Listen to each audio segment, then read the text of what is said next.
ಅತ್ಯಂತ ಸರಳವಾದ ಹಾಗೂ ಹೆಚ್ಚು ಮಹತ್ವವನ್ನು ಹೊಂದಿರುವ ನೈಸರ್ಗಿಕ ಸಂಪನ್ಮೂಲ. ಎಂದಿಗೂ ಶುದ್ಧ ಕುಡಿಯುವ ನೀರಿನ ಲಭ್ಯತೆ ಲಕ್ಷಾಂತರ ಜನರ ಕನಸು.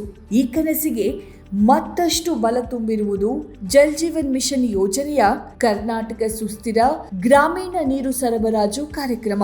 KSRWSP ಕರ್ನಾಟಕ ಸರ್ಕಾರದ ಪರಿವರ್ತನಾಕಾರಿ ಹೆಜ್ಜೆಯಾಗಿದ್ದು ವಿಶ್ವ ಬ್ಯಾಂಕ್ ಬೆಂಬಲಿತವಾಗಿದೆ. 2023ರಿಂದ 2028ರವರೆಗೆ ಅಂದರೆ 5 ವರ್ಷಗಳ ಕಾಲ ನಡೆಯುವ ಈ ಕಾರ್ಯಕ್ರಮವು ಕರ್ನಾಟಕದ ಎಲ್ಲಾ ಗ್ರಾಮೀಣ ಜಿಲ್ಲೆಗಳನ್ನು ಒಳಗೊಳ್ಳುತ್ತದೆ. ಸುಸ್ಥಿರ ಗ್ರಾಮೀಣ ನೀರು ಸೇವಾ ವಿತರಣೆಗಾಗಿ ಸಂಸ್ಥೆಗಳನ್ನು ಬಲಪಡಿಸುವ ಜೊತೆಗೆ ಪ್ರತಿಯೊಬ್ಬರಿಗೂ ಶುದ್ಧ, ಸುರಕ್ಷಿತ ಕುಡಿಯುವ ನೀರಿನ ಸೌಲಭ್ಯ ಒದಗಿಸುವ ಗುರಿಯನ್ನು ಹೊಂದಿದೆ.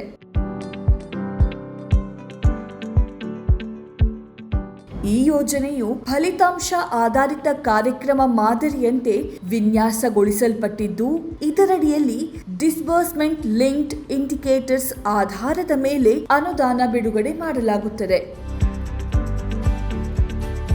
ಕಾರ್ಯಾತ್ಮಕ ಗೃಹನಳ ಸಂಪರ್ಕಗಳನ್ನು ಒದಗಿಸುವುದು, ಬಲವಾದ ಮೇಲ್ವಿಚಾರಣಾ ವ್ಯವಸ್ಥೆಗಳು ಮತ್ತು ನೀರಿನ ಗುಣಮಟ್ಟ ಪರೀಕ್ಷಿಸುವ ಮೊಬೈಲ್ ಪರೀಕ್ಷಾ ಪ್ರಯೋಗಾಲಯಗಳೊಂದಿಗೆ ಸಂಸ್ಥೆಗಳನ್ನು ಬಲಪಡಿಸುವುದು, ಶ್ರೇಷ್ಠತಾ ಕೇಂದ್ರ ಸೆಂಟರ್ ಆಫ್ ಎಕ್ಸಲೆನ್ಸ್ ಸ್ಥಾಪನೆ, ಗ್ರಾಮ ಪಂಚಾಯಿತಿಗಳಲ್ಲಿ ಮೂಲಭೂತ ಕಾರ್ಯಾಚರಣೆ ಮತ್ತು ನಿರ್ವಹಣೆ ಸಾಮರ್ಥ್ಯವನ್ನು ನಿರ್ಮಿಸುವುದು, ನೀರಿನ ಸೇವೆಗಳ ಆರ್ಥಿಕ ಸುಸ್ಥಿರತೆಯನ್ನು ಸಾಧಿಸುವುದು, 24x7 ನೀರು ಸರಬರಾಜು ವ್ಯವಸ್ಥೆಗಳನ್ನು ಅನುಷ್ಠಾನಗೊಳಿಸುವುದು, ಇಂಧನ ದಕ್ಷತೆ ಮತ್ತು ಸೌರಶಕ್ತಿಯನ್ನು ಉತ್ತೇಜಿಸುವುದು, ನೀರಿನ ಕೊರತೆ ಇರುವ ಜಿಲ್ಲೆಗಳಲ್ಲಿ ಟ್ಯಾಂಕ್ಗಳನ್ನು ಪುನರುಜ್ಜೀವನಗೊಳಿಸುವುದು ಈ ಯೋಜನೆಯ ಧ್ಯೇಯೋದ್ದೇಶವಾಗಿದೆ.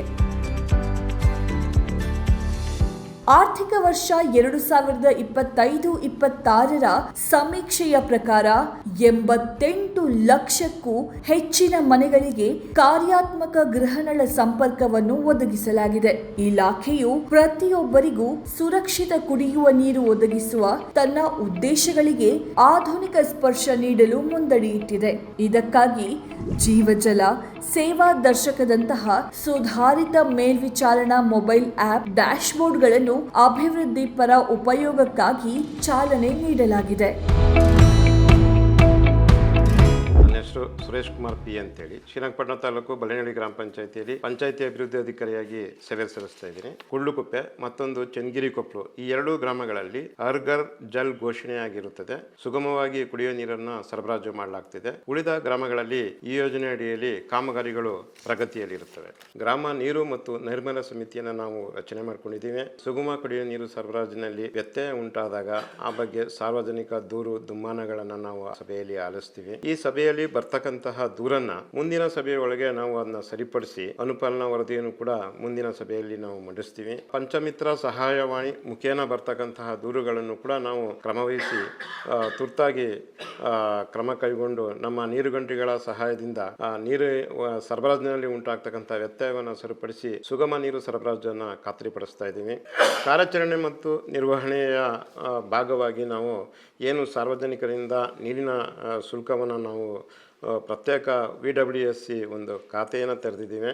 ಅದರಿಂದ ಬರ್ತಕ್ಕಂತಹ ಜಮಾ ಆದಂತಹ ಹಣದಿಂದ ಈ ನೀರಿನ ಸುಗಮ ನೀರು ಸರಬರಾಜಿಗೆ ಸಂಬಂಧಪಟ್ಟಂತೆ ಯಾವುದೇ ಸಮಸ್ಯೆಗಳ ಉಂಟಾದಾಗ ಆ ಬಾಬ್ತನ್ನು ಬಳಸ್ಕೊಂಡು ಉತ್ತಮ ನೀರಿನ ಸರಬರಾಜಿನಲ್ಲಿ ಯಾವುದೇ ವ್ಯತ್ಯಯ ಲೋಪದೋಷಗಳು ಆಗದೇ ರೀತಿಯಲ್ಲಿ ಅದನ್ನು ನಿರ್ವಹಣೆ ಮಾಡ್ತಿದ್ದೀವಿ ಅಂತೇಳಿ ಹೇಳಬಯಸ್ತೀವಿ. ಆರ್ಥಿಕ ವರ್ಷ 2025-26ರ ಅಂಕಿ ಅಂಶದ ಪ್ರಕಾರ ರಾಜ್ಯದ ಒಟ್ಟು 266 ಗ್ರಾಮಗಳಿಗೆ 24 ಗಂಟೆಗಳ ನಿರಂತರ ನೀರು ಸರಬರಾಜು ಪೂರೈಕೆ ಮಾಡುತ್ತಿದ್ದು, ನೀರು ಲಭ್ಯತೆಯತ್ತ ಒಂದು ಮೈಲಿಗಲ್ಲು ಸೃಷ್ಟಿಸಿದೆ. ದಕ್ಷತೆ ಮತ್ತು ಸುಸ್ಥಿರತೆಯನ್ನು ಖಚಿತಪಡಿಸಿಕೊಳ್ಳಲು ಅಕ್ಟೋಬರ್ 2024ರಲ್ಲಿ ಸಮಗ್ರ ಕಾರ್ಯಾಚರಣೆ ಮತ್ತು ನಿರ್ವಹಣೆ ನೀತಿಯನ್ನು ಗೆಜೆಟ್ ಮಾಡಲಾಯಿತು. ಆರ್ಥಿಕ ವರ್ಷ 2025-26ರವರೆಗೆ ರಾಜ್ಯದ 5,961 ಗ್ರಾಮ ಪಂಚಾಯಿತಿಗಳ ಪೈಕಿ ಈಗಾಗಲೇ 5,727 ಗ್ರಾಮ ಪಂಚಾಯಿತಿಗಳಲ್ಲಿ ಕಾರ್ಯಾಚರಣೆ ಮತ್ತು ನಿರ್ವಹಣೆ ನೀತಿಯನ್ನು ಅಳವಡಿಸಿಕೊಳ್ಳಲಾಗಿದೆ. ನಿರಂತರ ಶುದ್ಧ ಕುಡಿಯುವ ನೀರು ಪೂರೈಕೆಯ ಲಭ್ಯತೆಯನ್ನು ಖಚಿತಪಡಿಸಿಕೊಳ್ಳಲು ಜಲಸಂಪನ್ಮೂಲಗಳನ್ನು ಪುನರುಜ್ಜೀವನಗೊಳಿಸುವುದು ಅತ್ಯಗತ್ಯ. ಈ ನಿಟ್ಟಿನಲ್ಲಿ ಕೆಎಸ್ಆರ್ಡಬ್ಲ್ಯೂಎಸ್ಪಿ ಕಾರ್ಯಕ್ರಮದ ಅಡಿಯಲ್ಲಿ ನೀರಿನ ಕೊರತೆ ಇರುವ ಜಿಲ್ಲೆಗಳಲ್ಲಿ 500 ಕೆರೆಗಳನ್ನು ಪುನರುಜ್ಜೀವನಗೊಳಿಸಲಾಗಿದೆ. ಕರ್ನಾಟಕ ಸುಸ್ಥಿರ ಗ್ರಾಮೀಣ ನೀರು ಸರಬರಾಜು ಕಾರ್ಯಕ್ರಮವು ಒಂದು ಉಪಕ್ರಮಕ್ಕಿಂತ ಹೆಚ್ಚಿನದಾಗಿದೆ. ಇದು ಕರ್ನಾಟಕದ ಪ್ರತಿಯೊಂದು ಗ್ರಾಮೀಣ ಮನೆಗಳಿಗೆ ಸುಸ್ಥಿರ ಮತ್ತು ಸುರಕ್ಷಿತ ಕುಡಿಯುವ ನೀರನ್ನು ಪಡೆಯುವ ಭವಿಷ್ಯಕ್ಕಾಗಿ ಒಂದು ಬದ್ಧತೆಯಾಗಿದೆ.